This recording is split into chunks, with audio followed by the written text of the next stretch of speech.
¿Cómo están? Muy bienvenidos a este espacio de conversación que abrimos a través de las pantallas de CNN Chile. Y hoy queremos conversar de un tema que nos tiene a todos pendientes, que nos tiene con harta expectativa, que es el proceso constituyente el próximo 25 de octubre y cómo se han ido tomando ciertas definiciones que son bien trascendentes y claves para poder también vivir este hito, ¿no?, en nuestra democracia. Por eso conversamos a esta hora con María Jara Quemada. Ella es directora de Incidencia de Espacio Público. ¿Qué tal? ¿Cómo estás?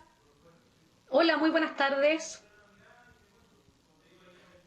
María, bueno, sabemos que estamos viviendo además también este proceso que es tan anhelado en un contexto tan especial de crisis sanitaria, de pandemia, y por eso quería preguntarte de la expectativa que hay en torno a la participación, del rol, por ejemplo, que debe tener un gobierno, porque muchas veces se está analizando cuánta gente es parte de un proceso para darle validación. Sabemos que las últimas elecciones en nuestro país, desde la vuelta a la democracia, ha ido cayendo esa cifra. Entonces, ¿cómo ves tú en un contexto además también marcado por la presencia del COVID-19, el tema de la participación y las definiciones que se han tomado precisamente para garantizarla, asegurarla y también promoverla?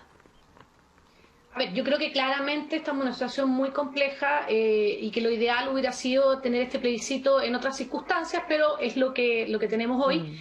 Y creo que en varios aspectos se han ido tomando medidas para poder intentar dar garantías de que haya una participación electoral alta de las personas que quieran asistir y al mismo tiempo se tomen los resguardos para que eso no constituya un riesgo a la salud de las personas, ¿ya?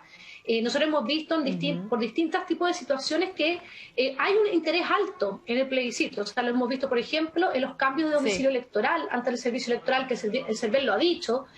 Ha habido mayores movimientos que lo que usualmente hay. Y, por ejemplo, también en lo que acaba de ocurrir con las personas que se han inscrito para ser facilitadores del plebiscito, donde se superó, pero con más que creces, lo que el CERVEL esperaba. Entonces, al parecer, hay interés en la participación electoral. Y yo creo que se están adoptando medidas y lo importante es lo que se está haciendo ahora, el trabajo de comunicar muy bien cuáles son esas medidas para darle tranquilidad a las personas de poder ir a votar y qué es lo que tienen que hacer, por ejemplo, llevar su lápiz azul, llevar su mascarilla y cuáles son como los horarios quizás preferentes, etcétera, para que efectivamente fluya muy bien el día del plebiscito, pero es muy difícil tener alguna idea de cuánta participación electoral va a haber, a pesar de que en algunas encuestas, como la que nosotros hemos realizado junto con Ipsos, se ha manifestado mucho interés en participar, pero ya sabemos que en general las encuestas siempre se señala una mayor participación electoral que la que finalmente ha habido en los últimos años.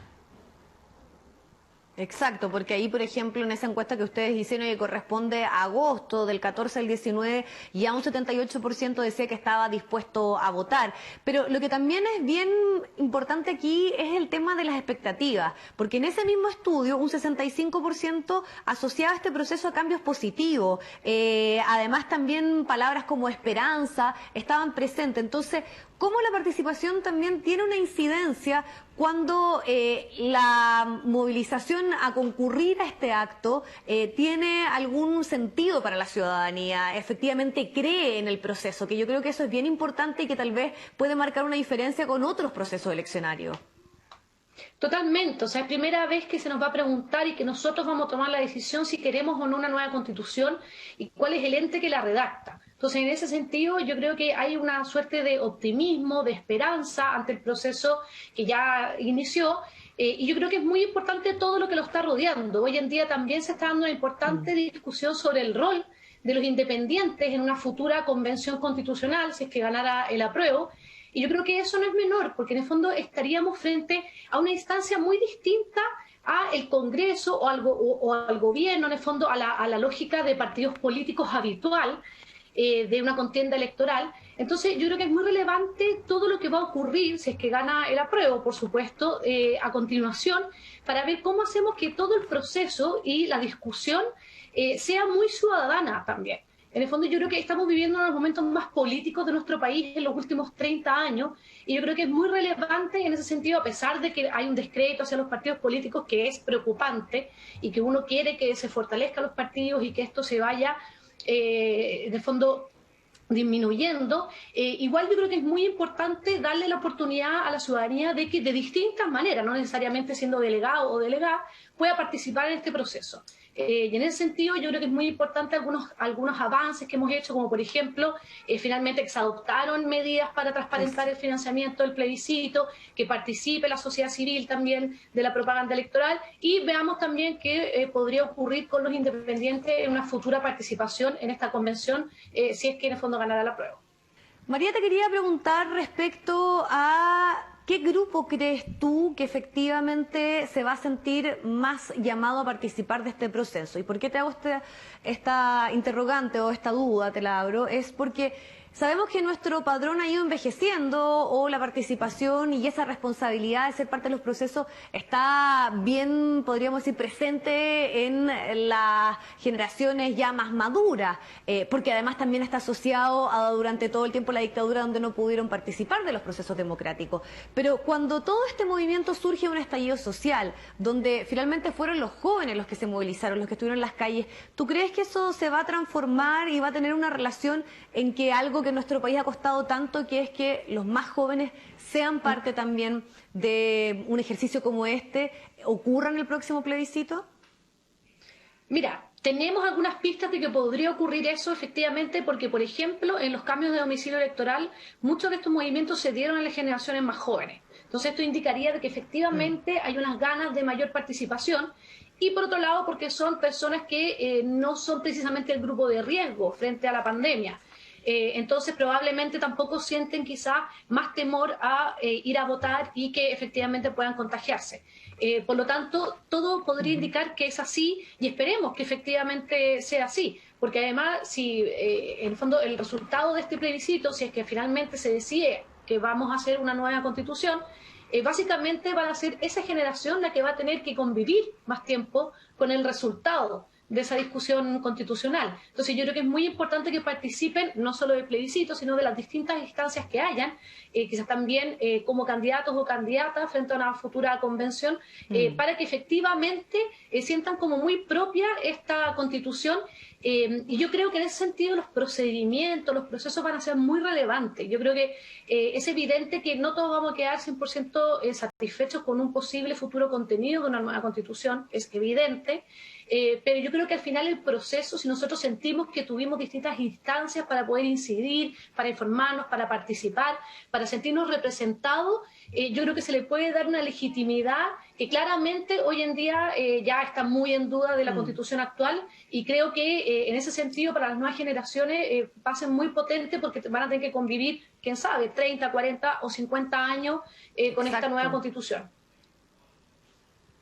Bueno, lo que va a ocurrir el 25 de octubre también va a ser un ejercicio importante en relación al próximo año, también el plebiscito de salida, porque sabemos que vamos a tener un 2021 con muchísimas elecciones municipales, gobernadores regionales, presidenciales, bueno, obviamente también quienes van a ser parte de esta convención, de este grupo, obviamente, que va a redactar esta nueva constitución, pensando obviamente en el triunfo del apruebo, que además también así lo indican todas las encuestas y estudios. Entonces, aspectos como, por ejemplo, estar debatiendo a última hora si podían votar o no la gente que estaba contagiada de COVID. Ahora el CERVEL ha dicho, bueno, no se le puede negar el derecho a voto, pero va a ser sancionado igual. El tema de implementar el voto postal. El legislativo hasta el final trató de empujar eso, independiente que el Ejecutivo tempranamente le cerró la puerta.